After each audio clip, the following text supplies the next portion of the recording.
গরম বাতাসের আযাবটা এখন আসে নাই, কিন্তু আমি শেষ জামানা হাদিসগুলো টুকটাক গবেষণা করে মনে হচ্ছে অচিরে গরম বাতাসের একটা আযাব আসবে বিশ্বের দিকে। এবং নাসা এটা নিয়ে গবেষণা করছে অলরেডি। সূর্যের মধ্যে অনেক রকম বিক্রিয়া হচ্ছে, তেজস্ক্রিয় বিক্রিয়া হচ্ছে ইত্যাদি, হিলিয়াম গ্যাসের অনেক বিস্ফোরণ হচ্ছে। এগুলোর ওয়েভ বা ফ্লোটা আস্তে আস্তে পৃথিবীর দিকে ধেয়ে আসবে। নবীজি বলেছেন ফালিয়ারতাকিবু ইনদা যালিকা রিহান হামরা। এই রিহান হামরা কথাটা এই হাদিসের মধ্যে আছে, তিরমিজির 2211 নম্বর হাদিস এটা আছে। গরম বাতাস ধেয়ে আসবে পৃথিবীর দিকে, গরম বাতাসের আযাব। গরম বাতাসের আযাব আসবে, ওয়া জালজালা এবং ভূমিকম্প। অন্য হাদিসে আসছে সানাওয়াতু জালাজিল, ভূমিকম্পের বছরগুলো। আর আসছে মুতানুন শাদীদ, বড় মহামারী। আর খসফুন মানে যে জমিন ধসে যাওয়া, মাসখান মানে চেহারা আকৃতি বিকৃত হয়ে যাবে। আর কযফান একটা আছে, কযফান মানে পাথরের বৃষ্টি বর্ষিত হবে। এই আযাবগুলো কখন আসে? এই পাপগুলোতে মানুষ যখন লিপ্ত হয়। আর আমাকে বলেন দেখি, এই পাপগুলোতে আমরা কম বেশি লিপ্ত আছে কি নাই? আর বড় বড় বস্তুবাদী শহরগুলোতে এই পাপগুলো বেশি না? এখানে মানুষ ওই হাদিসের উপর আমল করছে। এখন কোন হাদিস? নবী সাল্লাল্লাহু আলাইহি ওয়াসাল্লামের ইন্তেকালের ৮০ থেকে ৮৫ দিন আগে একটা হাদিস তিনি বলে গেছে, একদম শেষের দিকে, জীবনের শেষের দিকে। ওই হাদিসটাকে বলে হাদিসে জিবরিল। কি বলে? নবীজিকে জিবরাইল আলাইহিস সালাম মানুষের রূপ ধরে এসে জিজ্ঞাসা করেছিলেন যে কিয়ামত কবে হবে। নবীজিকে জিবরাইল আলাইহিস সালাম মানুষের রূপ ধরে সবার সামনে জনসমক্ষে এসে জিজ্ঞাসা করেছেন কিয়ামত কবে হবে। নবীজি বলছেন মাত্র দুটো আলামত বলেছেন। কয়টা ভাই? দুইটা। একটা হচ্ছে আনতালিদাল আমাতু রাব্বাতুহা, দেখবে যখন দাসী মনিবকে জন্ম দিচ্ছে। দাসী মনিবকে জন্ম দিচ্ছে মানে কি? সমাজের ন্যায় অন্যায়, হক বাতিল, হালাল হারাম, এই যে মানদণ্ড সব উল্টে যাবে। হালাল হবে হারাম, হারাম হবে হালাল, ন্যায় হবে অন্যায়, অন্যায় হবে ন্যায়, হক হবে বাতিল, বাতিল হবে হক, জায়েজ নাজায়েজ, নাজায়েজ জায়েজ। হ্যাঁ, মানুষ এই মানদণ্ড চেঞ্জ করে না এখন। বুঝতে পারছেন না মনে হয়? এখন সমাজে সত্য মিথ্যা, ন্যায় অন্যায়ের মানদণ্ড কি কোরআন সুন্নাহ এখনো টিকে আছে? এখন মানুষ নিজে যেটা ন্যায় মনে করে সেটাই ন্যায়, নিজে যেটাকে অন্যায় মনে করে সেটা অন্যায়, নিজে যেটাকে ভালো মনে করে সেটা ভালো, নিজে যেটাকে খারাপ মনে করে সেটা খারাপ।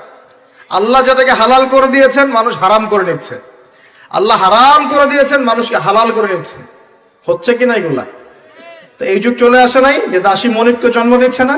মানে মানদণ্ড উল্টে গেছে। আমার কথা কি বুঝতে পারেন? মানদণ্ড উল্টে গেছে, জিনিস ভালো মন্দের, ন্যায় অন্যায়, হক বাতিলের মানদণ্ড উল্টে গেছে। বলেন তো সত্য মিথ্যার মানদণ্ড কি? আমার বুদ্ধি না আল্লাহর ওহী? কোনটা? সত্য মিথ্যা, ন্যায় অন্যায়, হক বাতিলের চূড়ান্ত মানদণ্ড কি? আমার বুদ্ধি নাকি আল্লাহ পাকের কোরআন সুন্নাহ? কোনটা?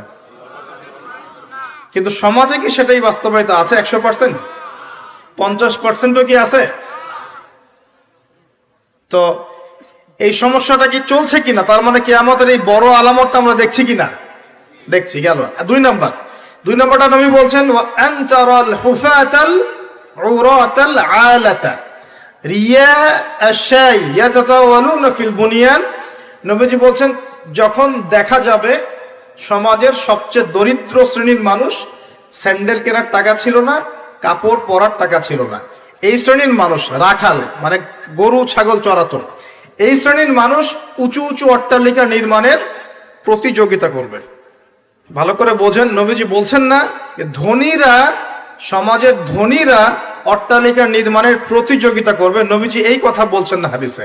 নবীজি বলছেন সবচেয়ে দরিদ্র শ্রেণীর মানুষ, রাখাল শ্রেণীর মানুষ, স্যান্ডেল নাই, গায়ে জামা নাই, এরা উঁচু উঁচু অট্টালিকা নির্মাণের প্রতিযোগিতা করবে। করছে কিনা? কিভাবে সম্ভব? এই শ্রেণীর মানুষের অট্টালিকা নির্মাণ না, নির্মাণের কম্পিটিশন করা কিভাবে সম্ভব? 1, সুদের মধ্য দিয়ে, 2, করাপশন দুর্নীতির মধ্য দিয়ে, 3, অন্যের সম্পদ আত্মসাৎ করার মধ্য দিয়ে। এই সমস্যাগুলো চলছে কিনা সমাজে? এরাই যখন 10-20 তলা বিল্ডিং উঠাবে, তখন তো আর মানুষকে মানুষই মনে করবে না। বুঝতে পারছেন না মনে হয়? এদের তো কোনো পড়াশোনা নাই, কোনো ব্যক্তিত্ব নাই, কোনো দিনই এলেম নাই, রুচিবোধ নাই, কালচার না, সামাজিক না, এর তো মানে অসামাজিক। এরা যখন, এদের হাতে যখন আপনি সম্পদ চলে যাবে, এরা তো সাধারণ মানুষকে মানুষই মনে করবে না, গরিব মানুষকে কিছুই মনে করবে না, ও মনে করবে আমি সবকিছু। আমরা দেখেছি যার একটা বাড়ি আছে ঢাকায়, ও মানুষকে মানুষই মনে করে না, মানুষকে মানুষই মনে করে না, যে মনে করে আমি শহরের মালিক। হ্যাঁ, কি একটা অবস্থা মানুষের মধ্যে, যে কি অহংকার, কি আত্ম অহংকার, এই দালান কোঠার যে অহংকার, এই সমস্যাগুলো হলে আল্লাহ ভূমিকম্পতে ধসায় দিবেন না? দেখেন নাই কয়দিন আগে কি হলো? গতকালকে যে কোটিপতি ছিল তার পরের দিন রুটি নিয়ে দাঁড়ায় আছে। গতকালকে আইসক্রিম বিক্রি করেছে নাচানাচি করে, তার পরের দিন বসে আছে, কিচ্ছু নাই। আল্লাহ পাক এই পাপগুলা দেখে সবর করেছেন, ধৈর্য ধরেছেন। ধৈর্য ধরে এক সময় যখন আল্লাহ পাকের আযাব চলে আসছে, একবারে সব সমল উৎপাদিত করে দিয়েছে। আমরা তো কারো দুঃখে খুশি না, বরং এগুলো সারা দুনিয়ার মুসলমানদের জন্য শিক্ষা। সারা দুনিয়ার মুসলমান যে যেখানে আছি, আমাদের সবার জন্য এটা শিক্ষা। যদি এই পাপগুলোতে আমরা লিপ্ত হই, আল্লাহ পাক ছাড় দিলেও ছাড়বেন না। আল্লাহ পাক ছাড় দিবেন কিন্তু ছাড়বেন না। মানুষের মধ্যে এখন সম্পদের যে অহমিকা, গরিব মানুষকে মানুষই মনে করে না, খেটে খাওয়া মানুষকে মানুষই মনে করে না, রিক্সাওয়ালা যারা নিম্নবিত্ত, নিম্ন মধ্যবিত্ত, চা বিক্রি করে, পানের দোকান করে, হালাল খায়, কৃষক, এই মানুষগুলোকে এখন বড় লোকরা মানুষই মনে করে না। জাকাত তো দেয়ই না, জাকাত তো তার উপরে ছিল ফরজ, ওই জাকাত তো দেয়ই না যে এই খাবার তার কাছে পৌঁছাবে। উল্টা কিভাবে তাদের সম্পদ লুটে পুটে খাওয়া দেয় সেই বুঝ। আবার দিলেও যে কত শর্ত, বাপরে বাপ। তো কিছুটা মনের কষ্ট থেকেও বললাম কথাগুলো আর কি, যে আসলে আপনি যখন কোরআন এবং সুন্নাহর জ্ঞানী হবেন না, তখন অন্যকে সম্মান দিতে পারবেন না। আমরা বড় বড় স্লোগান দিই যে অমুক অমুকের সেবক, অমুক অমুকের সেবক। আসলে সেবা সত্যিকার অর্থে করছি? আল্লাহ পাক তার রাসূলের মাধ্যমে জানিয়েছেন, এই হাদিসটা একটু শোনেন তারপর সামনে যাই। আল্লাহ পাক তার রাসূলের মাধ্যমে আমাদেরকে জানিয়েছেন, শোনো, আলা কুল্লুকুম রাইন, তোমাদের প্রত্যেকে হচ্ছে দায়িত্বশীল। তোমাদের প্রত্যেকেই দায়িত্বশীল। কেউ পরিবারের দায়িত্বশীল, কেউ ব্যবসা প্রতিষ্ঠানের দায়িত্বশীল, কেউ তোমার চাকরির প্রতিষ্ঠানের দায়িত্বশীল, কেউ সামাজিক দায়িত্বে আছো, কেউ প্রশাসনে, কেউ পররাষ্ট্র ইত্যাদি। তোমাদের প্রত্যেকেই দায়িত্বশীল। কুল্লুকুম রাইন ওয়া কুল্লুকুম মাসউলুন আন রাইয়াতি, এবং তোমাদের প্রত্যেককে যার যার দায়িত্ব সম্পর্কে আল্লাহ কিয়ামতের মাঠে জিজ্ঞাসা করবে। আমরা কি উত্তর দেওয়ার জন্য প্রস্তুত আছি ভাই? সবার আগে আমি দেখি, আমি আমার উপর দায়িত্বশীল না? মনে করেন আমি বা আমাদের মতো যারা আছেন, যারা দায়ী ইলাল্লাহ, আলেম ওলামা, যারা উম্মার জন্য ভালো চিন্তা করেন, জনগণকে পথ দেখানোর চেষ্টা করেন, তাদের উপর সবচেয়ে বড় আমানত হচ্ছে কোরআন এবং হাদিস। তাদের উপর সবচেয়ে বড় আমানতটা কি? কোরআন এবং সুন্নাহ। এই জ্ঞানটাকে সত্যটাকে স্পষ্ট করে দেওয়া, এইটার আলোকে সত্য মিথ্যাকে স্পষ্ট করে দেয়া। কতজন মানুষ এই কাজটা করতেছে? আর রিজিক, টাকা পয়সা, উন্নয়ন সবকিছু আল্লাহ পাকই দিবে ইনশাআল্লাহ। আল্লাহ দিবেন না? ইসলামপন্থীদের হাতেই সবচেয়ে বেশি রিজিক থাকবে ইনশাআল্লাহ। ইসলামপন্থীদের হাতেই সবচেয়ে বেশি সচ্ছলতা থাকবে ইনশাআল্লাহ। আর আগামীতে যে দিন আসতে যাচ্ছে, যে অর্থনৈতিক সংকটময় বিশ্ব আসতে যাচ্ছে, এই সময় যে কোরআন সুন্নাহর আলোকে ইকোনমিক্স ঢেলে সাজাবে, সেই পার পাবে, অন্য কেউ পার পাবে না। বিশ্বাস করছেন না? দেখে নিয়ে, যাকাত যদি এখনো চালু না হয়, তাহলে গরিব মানুষের পেটে এবার লাথি মারা হবে সামনে। দেখে নিয়ে, যাকাত চালু করতে হবে। খালি কোটি কোটি টাকা প্রতি মাসে মাসে কামাই করব, যাকাত দিব না, এটা বাদ দিয়ে দেন। যাকাত যে দিবে না সেও বিপদে পড়বে, যাকাত যাকে দেয়া হবে না তারও অর্থনৈতিক মন্দা শুরু হয়ে যাবে। যাকাত আল্লাহ পাক দিয়েছেন কোরআনের অর্থনীতি মানে যাকাত। কোরআনের অর্থনীতি মানে ব্যবসা, কোরআনের অর্থনীতি মানে সাদাকা, কোরআনের অর্থনীতি মানে কৃষিভিত্তিক অর্থনীতি। এই পুরো বিষয়গুলোর মধ্যে সারা বিশ্বের অর্থনীতি পড়ে যায়। কিন্তু এখন আমরা এগুলো সব না হলেও অনেকগুলো অংশ সরিয়ে দিয়ে সুদ চালু করে এটা দিয়ে খাচ্ছি আর কি। সুদের পরিণাম ধ্বংস হবেই হবে, আজ হোক আর কাল হোক, সুদ ধ্বংস হবেই হবে। সারা দুনিয়া এখন দেখছে যে সুদ কিভাবে ধ্বংস হয়, সারা দুনিয়া এখন দেখছে সুদ কিভাবে ধ্বংস হবে। মনে রাখবেন, এর ফলে শুধু এক শ্রেণীর মানুষই লাভবান হবে। কোন শ্রেণী? যারা বুর্জোয়া শ্রেণী, যারা পুঁজিবাদী শ্রেণী, যারা ধনিক শ্রেণী, যাদের হাতে সম্পত্তি কুণ্ঠিগত থাকবে, এরা হয়তো পার পেয়ে যাবে এই দুনিয়াতে। কিন্তু মধ্যবিত্ত শ্রেণী আর নিম্ন মধ্যবিত্ত শ্রেণীর জীবনে এমন দুর্ভোগ নেমে আসবে সামনে, দেখে নিয়েন কি হয়। সুদের পরিণতি হচ্ছে ধ্বংস, সুদের পরিণতি মানেই ধ্বংস। সুদ যখন চালু হবে তখন আল্লাহ পাক কোরআনে বলছেন, ও যে ব্যক্তি সুদ খেলো সে যেন আমার এবং আমার নবীর সাথে যুদ্ধ করলো। আরেকটা বলি তাহলে বুঝবেন, সূরা বাকারায় 200 সম্ভবত 79-80 এই আয়াতগুলোর দিকে আছে, 79-81। আল্লাহ পাক বলছেন, ইয়া আইয়ুহাল্লাযীনা আমানু, হে মুমিনগণ, ইত্তাকুল্লাহ, তোমরা আল্লাহকে ভয় করো। আল্লাহর কথা সহজ না? তোমরা আল্লাহকে ভয় করো। ওয়াযারু মা বাকিয়া মিনার রিবা, সুদ ছেড়ে দাও, সুদের অবশিষ্ট অংশ ছেড়ে দাও, মানে সুদ ছেড়ে দাও। ওয়া ইল্লাম তাফআলু, যদি তোমরা সুদ না ছাড়ো, ফাআযানু বিহারবিন মিনাল্লাহি ওয়া রাসূলিহি, তাহলে আল্লাহ এবং তার রাসূলের সাথে যুদ্ধের ঘোষণা শুনে রাখো। কার কথা এটা? আমি বানিয়ে বললাম? আপনার কিতাব, এই কিতাব আপনার বাসায় নাই? আপনি কি এই কিতাবের জন্য জীবন দিতে চান না? যখন এই কিতাবকে কেউ অবমাননা করে, আপনার তো গা জ্বলে, হৃদয় রক্তক্ষরণ হয়। আপনি কি সূরা ফাতিহার মধ্যে আল্লাহ যা বলেছেন তাকে বুঝতে পারলেন?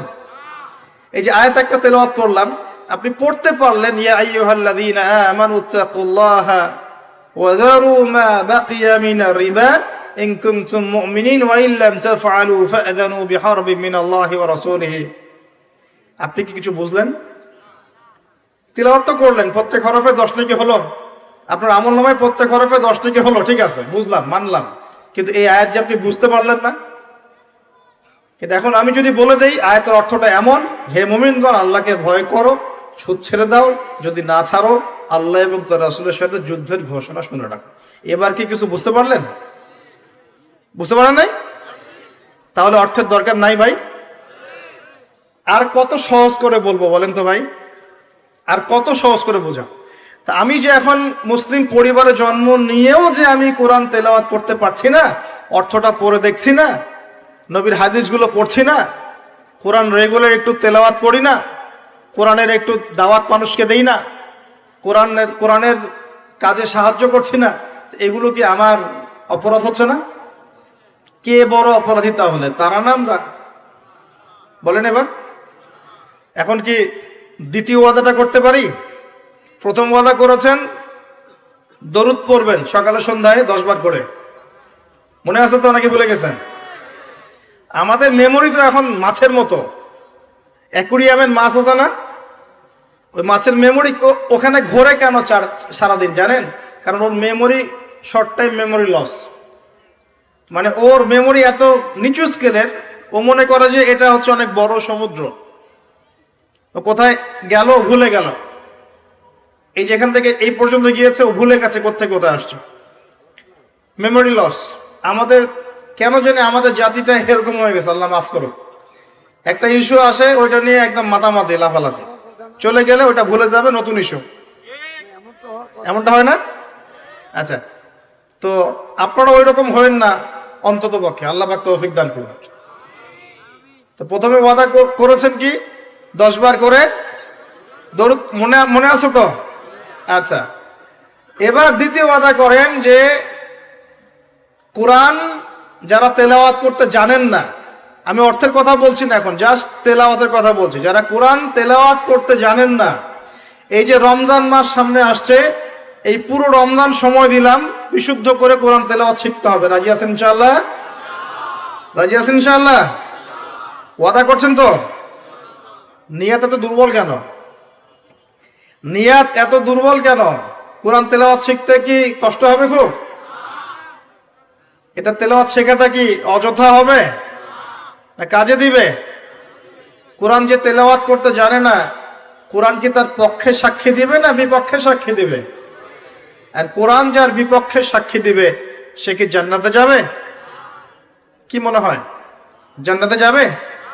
আচ্ছা, তাহলে একটু ওয়াদা করতে পারি ইনশাআল্লাহ আগামী রমজান শেষ হওয়ার আগেই কোরআন তেলাওয়াত শেষ হওয়া চাই ইনশাআল্লাহ। পারা যাবে ইনশাআল্লাহ? যে ফজিলত বলি, প্রত্যেক হরফে 10 নেকি পাবেন ইনশাআল্লাহ। প্রত্যেক হরফে 10 নেকি। কোরআনে কতগুলো হরফ আছে জানেন? এটা আয়াত, আয়াত। হরফ, হরফ মানে অক্ষর। আর আয়াতও 6666টা নাই। 6666টা আয়াত কোরআনে নাই। বাসায় কি গুনে দেখেন, কোরআনে আয়াত আছে 6236টা। 6236টা বাসায় কি গুনে দেখেন। 2, কোরআনের শব্দ আছে 77,800টা। শব্দ বুঝি, ওয়ার্ডস, ওয়ার্ডস 77,800টা। এটা হলো শব্দ সংখ্যা। আর অক্ষর প্রায় 5 থেকে 6 লক্ষ অক্ষর আছে। 5 থেকে 6 লক্ষ অক্ষর আছে। এখন প্রত্যেক হরফে 10টা করে যদি নেকি হয়, একবার বিশুদ্ধ করে কোরআন খতম দিলে কত নেকি হবে বলেন? কত হবে? কয়েক কোটি তো হবে নাকি ইনশাআল্লাহ? হবে তো নাকি? আল্লাহ পাক আমাদের সবাইকে বিশুদ্ধ করে কোরআন তেলাওয়াত করার তৌফিক এনায়েত করুন, বলি আমিন। আমিন। এখন যারা আমরা কোরআন তেলাওয়াত করতে জানি, হাফেজ আছি বা কোরআন পড়তে পারি মাশাআল্লাহ, তারা কি একটু ওয়াদা করতে পারি যে এই রমজান মাসে আলিফ লাম মিম থেকে শুরু করে মিনাল জিন্নাতি ওয়ান নাস পর্যন্ত 114টা সূরার অর্থ পড়ে দেখবো ইনশাআল্লাহ? কারা কারা কোরআন তেলাওয়াত করতে জানেন হাত তোলেন দেখি একটু। মাশাআল্লাহ, শুকরিয়া, জাযাকুমুল্লাহ। অনেকেই জানেন মাশাআল্লাহ, হাত নামা। যারা জানি, আমরা এবার ওয়াদা করলাম, নিয়াত করলাম ইনশাআল্লাহ তাআলা এই রমজান মাস শেষ হওয়ার আগেই, আমরা এখন থেকে শুরু করব, রমজান শেষ হওয়ার আগেই আল কোরআনের 114 সূরা মানে 30টা পারা, প্রতিদিন এক পারা করে, প্রতিদিন এক পারা করে 30টা রোজায় 30 পারার অর্থ পড়ে শেষ করব ইনশাআল্লাহ তাআলা। রাজি আছেন ইনশাআল্লাহ? দেখেন, কোরআনের অর্থ না পড়লে আপনি আল্লাহ আপনাকে যা বলতে চেয়েছেন সেটা আপনি বুঝতে পারবেন না। বুঝতে পারবেন? একটা উদাহরণ দিই ছোট্ট করে, খেয়াল করেন। মনে করেন আপনি প্রবাসী, আপনার স্ত্রী থাকে দেশে, আপনার স্ত্রীর সাথে আপনার দেখা সাক্ষাৎ খুব কম হয়, দেখা সাক্ষাৎ হয় না বললেই চলে। খুব আপনি কাজের কারণে ওখানে থাকছেন, মাঝে মাঝে আসছেন যাচ্ছেন। এখন স্ত্রী আপনাকে একটা মেসেজ পাঠিয়েছে, ফোনে স্ত্রী আপনাকে একটা 1 পৃষ্ঠার মেসেজ পাঠিয়েছে। আর মেসেজটা পাঠিয়েছে স্ত্রী ইংরেজি ভাষায়। কোন ভাষায় ভাই? আর আপনি বেচারা ইংরেজি বোঝেন না, আপনি ইংরেজি বোঝেন না, আপনি ইংরেজি রিডিংটাও পড়তে পারছেন না যে সে বলেছে আই লাভ ইউ, এতটুকু আপনি পড়তে পারছেন না, কারণ আপনি কোনোদিনও ইংরেজি পড়েন নাই। এটা যে আই, এটা যে এল, এটা ও, এটা ভি, এটা ই, এটা আপনি বুঝতে পারছেন না, কারণ আপনি ইংরেজি জানেনই না। মনে করেন এখন স্ত্রীর এই ভালোবাসাপূর্ণ মেসেজটা আপনি কি পড়তে পারবেন? আচ্ছা, তাহলে পড়তেও পারলেন না। এখন যদি পড়তে পারতেন, কমসে কম পড়তে পারতেন, তাহলে কি হতো? অর্থটা আপনি বোঝার চেষ্টা করতেন নাকি? অর্থটা বোঝার চেষ্টা করতেন। হ্যাঁ, স্ত্রী বলেছে আমি খুব ভালো নাই, আপনার কথা মনে পড়ছে, সন্তানরা আপনাকে মিস করে, এগুলো সে ইংরেজিতে লিখেছে, ইংরেজি ভাষায় লিখেছে। আর আপনি ইংরেজি ভাষা পারেন না, অর্থটা বোঝেন না। তার লেখাগুলো হয়তো আপনি টুকটাক একটু পড়তে পারছেন, হ্যাঁ, কিন্তু আপনি কি তার অর্থটা উঠাতে পারবেন? অর্থ যদি উঠাতে না পারেন, স্ত্রী যে এত প্রেম ভালোবাসা মহব্বতের সাথে একটা চিঠি লিখলো আপনাকে, আপনি কি সেই চিঠির হক আদায় করতে পারলেন? এবার আপনি বোঝেন আল্লাহ রাব্বুল আলামিন